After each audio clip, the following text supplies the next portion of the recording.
Hiyato na sa wakas mga kakwento, ang Australian na undefeated at top contender ni Sam Goodman kapag hindi pa rin handa sa darating na laban. Kontra yan sa undisputed Super Bantamweight World Champion na si Naoya Inoue, may nakahandang papalitan kay Goodman. Pero easy fight lang daw ito kay Inoue. Sino kaya itong gigil na makaharap si Inoue? Ang former world champion sa kababayan natin na sina John Riel Casimero at Marlon Tapales, parehong determinado sa susunod na laban. Parehong gusto na magsikap sa training para sa paparating nila ng mga laban. Dito po galing mga kwento ang balitang ibabagi ko sa inyo. Kaya tara, kwento na!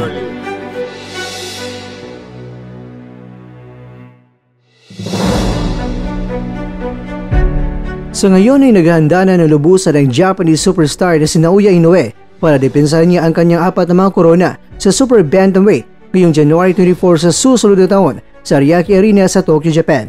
Kaya lang, dahil sa sugat na natamo ni Goodman sa bandang kanan ng kanyang mata na binigyan ng 1 buwan para gumaling, marami ang naniniwala na mas lalong madidiyado itong si Goodman sa paparating na laban dahil hindi na ito sasabak pa sa sparring dahil baka lumala pa ang kanyang sugat.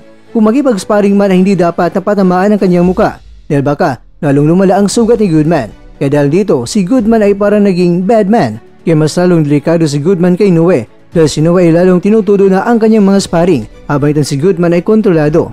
Kaya dahil dito ay mas lalong delikado si Goodman kay Inoue dahil si Inoue ay lalong tinutudo na ang kanyang sparring. Kaya hindi napigilan ng World Boxing Council #1 contender na si Alan David Ray Picasso na siya ay nakandang pumalit kung sakaling si Goodman ay hindi pa handa. Ngayong darating na January 24 sa susunod na taon, ibinalita na sa bansang Mexico na handang pumalit si Picasso kung sakaling hindi pa talaga makakalaban itong si Goodman. Sa ngayon mga kwento, itong si Alan Picasso ay may malinis sa kartada dahil meron siyang 31 wins, no loss, 1 draw at 17 knockouts. Pero pa man, nagbitaw siya ng banta na sobrang handa na siya na papalit kay Goodman. Samantala, ayon sa sinabi naman ng Cuadro Walas na sa taong 2025 ay doon na balik training na ang angas ng Pinas. Sinabi niya na magbabalik na sila, na talunin siya. Matatalo daw talaga siya kung kaya nila na siya ay patumbahin.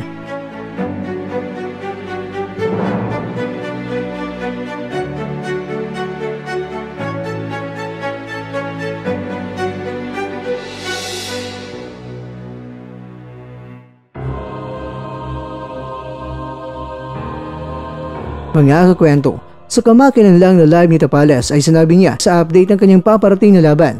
Sinabi niya na kung matutuloy ay sa Pebrero na sa susunod na taon ang kanyang bakbakan. Kaya naman, good luck sa bangungot ng Pinas. Ang husay at iyong galing ay muli mong ipamalas. Mga February pon, Dol. Pagpadayon. Hindi pa sure, pero kan lang. Training lang para sa hindi pa sure, pero kan lang. Training lang para sa di mana niya? Uban siya, tapos na siya ang parang siya sa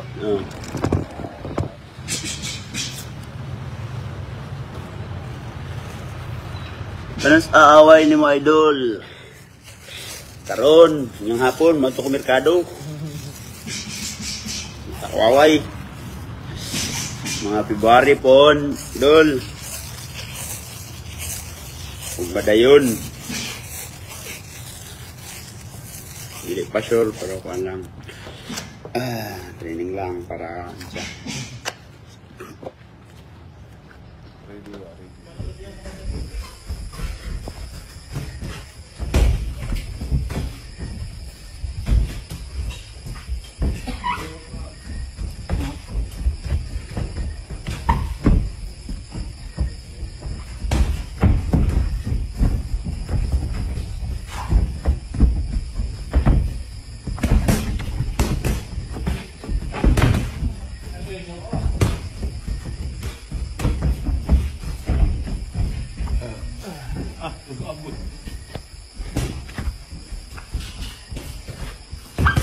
Ayaw din pag-umot kay taas ka. Ayaw pag-umot.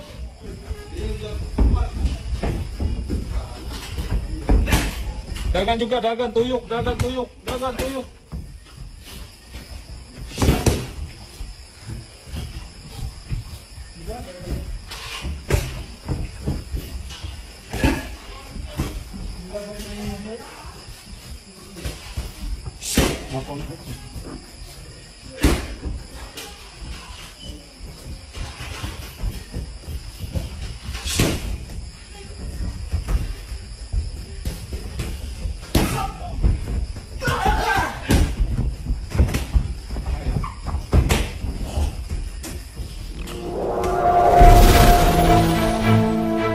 At dyan, nagtatapos ang ating kwento.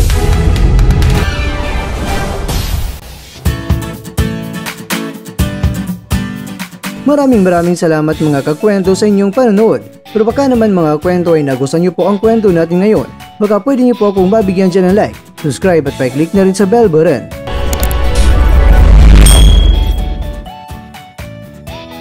Pero bago tayo tatapos mga kwento ay syempre, shoutout po muna tayo dyan sa ating mga kakwento.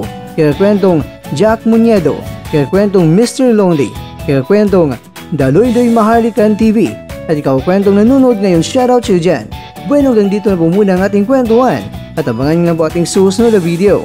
At dito lang po yan sa isang channel na kung saan maaring ito'y mga kwentong di pa na kwento sa inyo.